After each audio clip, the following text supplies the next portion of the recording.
A special thank you to each of our subscribers who make this channel possible. Here's today's story. In a significant move, Columbia University has agreed to a series of policy changes demanded by the Trump administration, aiming to restore $400 million in federal funding that was revoked earlier this month. This decision comes in the wake of allegations that the university has failed to adequately address anti-Semitism on its campus, particularly following the recent surge in protests against Israel. The university's administration released a memo detailing its compliance with the administration's demands just hours before a critical deadline.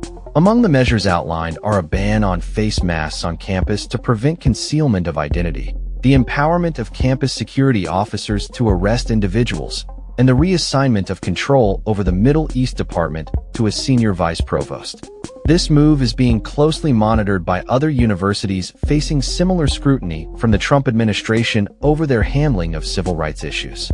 The administration has warned at least 60 other institutions about potential action for failing to comply with federal civil rights laws. The decision by Columbia comes after a tumultuous period marked by protests that erupted following Hamas' attack on Israel on October 7, 2023. These protests, which included participation from students, faculty, and external activists, have been described as both a show of support for Palestinian rights and a source of concern for Jewish students, who reported experiencing harassment and intimidation. Education Secretary Linda McMahon emphasized the need for universities to uphold federal anti-discrimination laws, stating that Columbia's previous inaction towards anti-Semitism was unacceptable.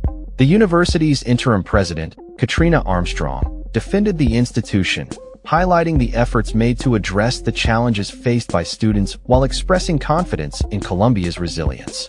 Despite the changes implemented, sources indicate that meeting the administration's demands does not guarantee the reinstatement of funding, but rather serves as a prerequisite for further discussions.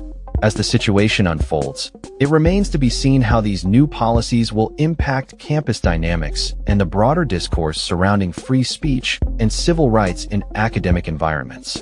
Columbia's response is indicative of the heightened tensions between educational institutions and government authorities, particularly in the context of ongoing national debates over free speech, diversity initiatives, and the treatment of minority groups on campuses.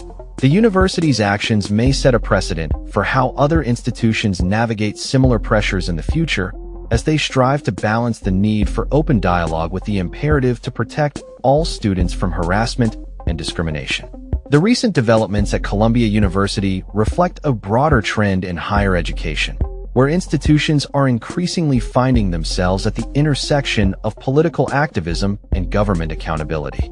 As universities grapple with the complexities of fostering an inclusive environment while respecting diverse viewpoints, the outcomes of these policy changes will likely resonate beyond the campus, influencing the national conversation on civil rights and education.